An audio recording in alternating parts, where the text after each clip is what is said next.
You kiss your baby goodbye. You walk out the door. You hear crying start before you even reach the car. And for the rest of the day, that sound follows you everywhere. You check your phone every 10 minutes. You ask the caregiver for updates. And the guilt sits in your chest like something heavy you cannot put down. Everyone has an opinion about this moment. They're just seeking attention. You are making it worse by coming back. They will forget you the second you leave.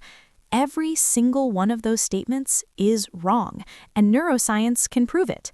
What happens inside your baby after you leave is one of the most studied sequences in developmental neuroscience.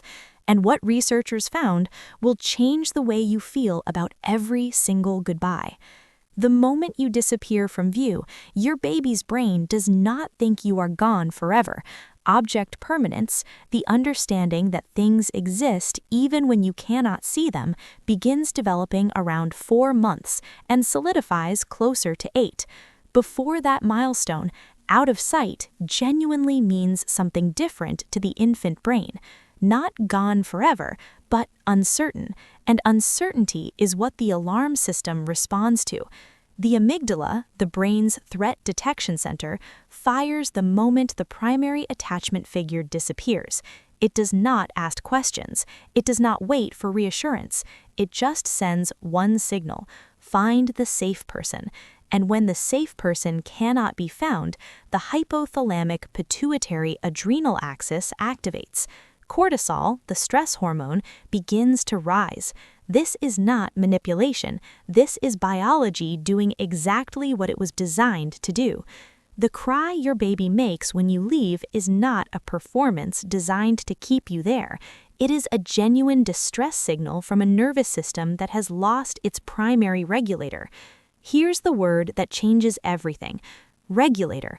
You are not just your baby's parent, you are their external nervous system regulator, the thing that keeps their cortisol in check when they cannot do it themselves. Babies are born without the ability to regulate their own stress response. The prefrontal cortex, the part of the brain that says, "Calm down, this is fine," will not be fully developed until your child's mid-20s. They genuinely need you to borrow.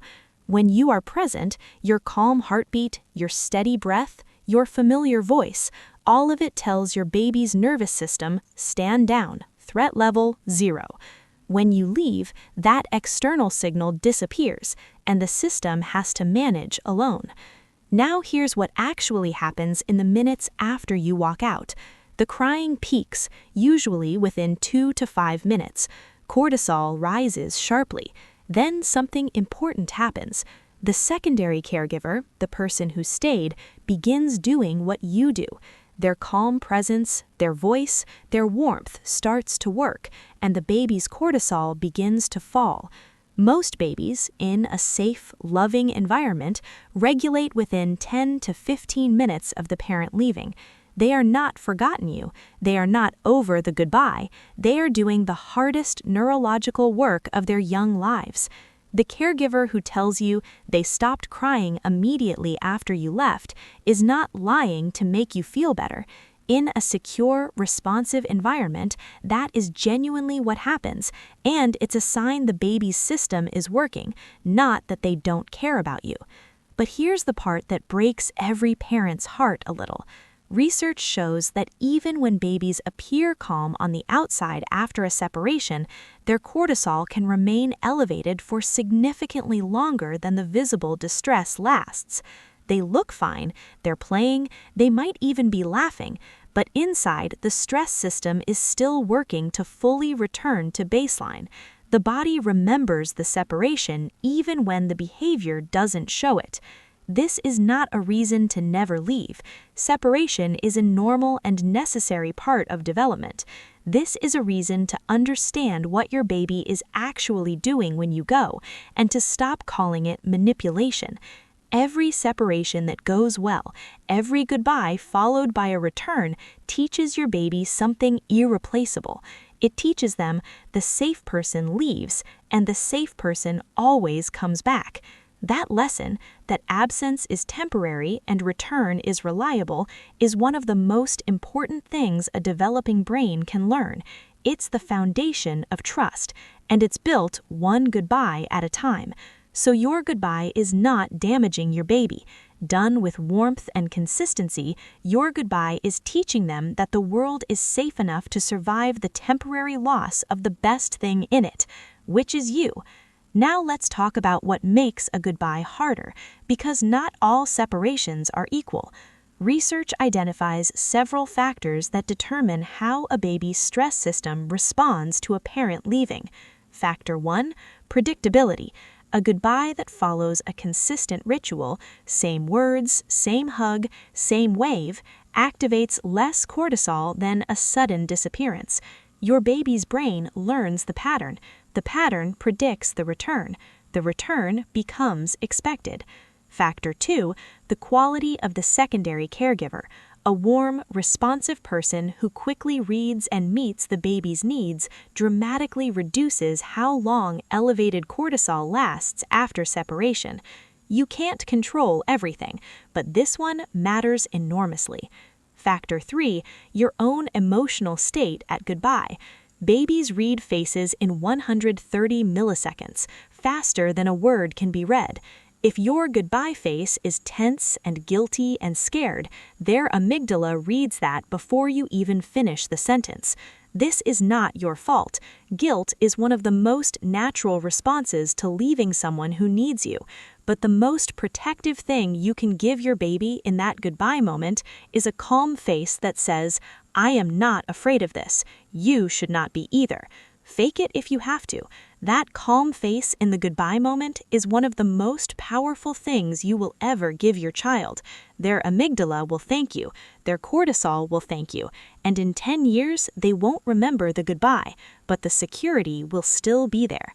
Here's something researchers discovered that surprised even them. Babies whose parents said a clear, warm, consistent goodbye rather than sneaking out to avoid the tears showed lower cortisol responses and faster regulation after separation. Sneaking out feels kinder. It avoids the immediate tears, but the baby's system, having expected you and then found you gone, activates a harder alarm because there was no signal that a goodbye even happened. The tears in a proper goodbye are not a failure.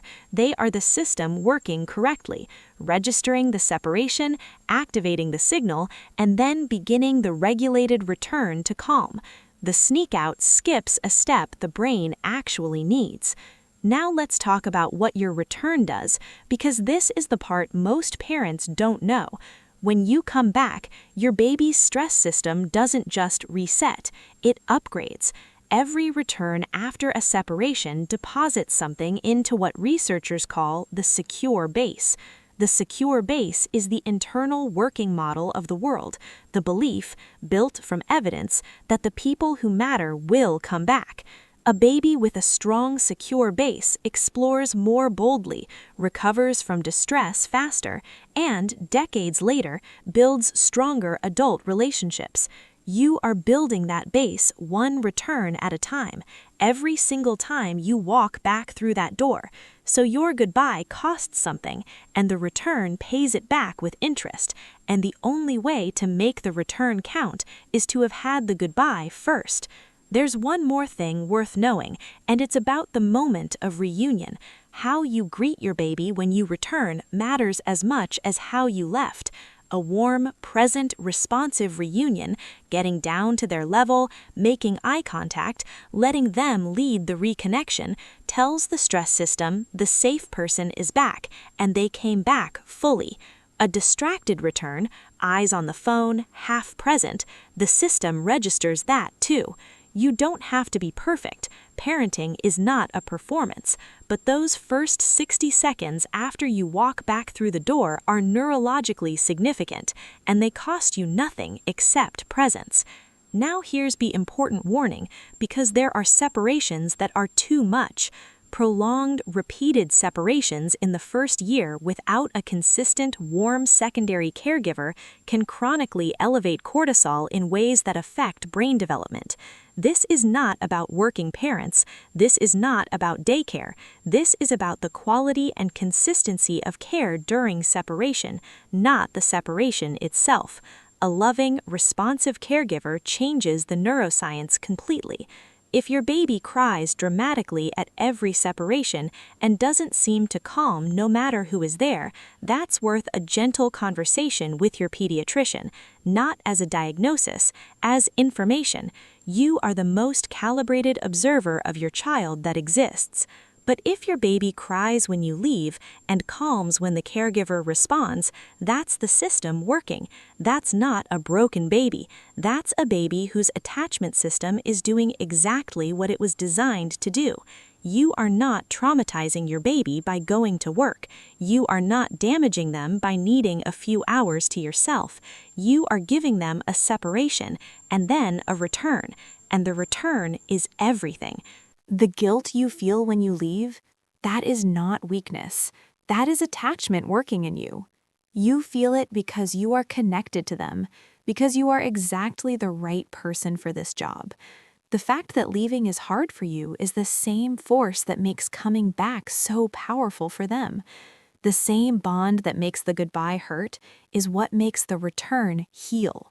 So next time you are standing at that door, baby crying behind you, guilt sitting heavy in your chest, remember this. The cry is not evidence that you are failing. It is evidence that you matter more than anything else in their world. Your baby is not crying because you are a bad parent.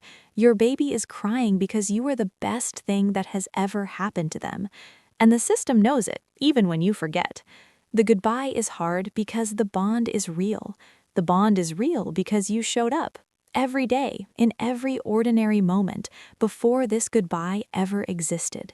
You built this. This is yours. Did your baby cry when you left? And did the guilt stay with you longer than the actual separation?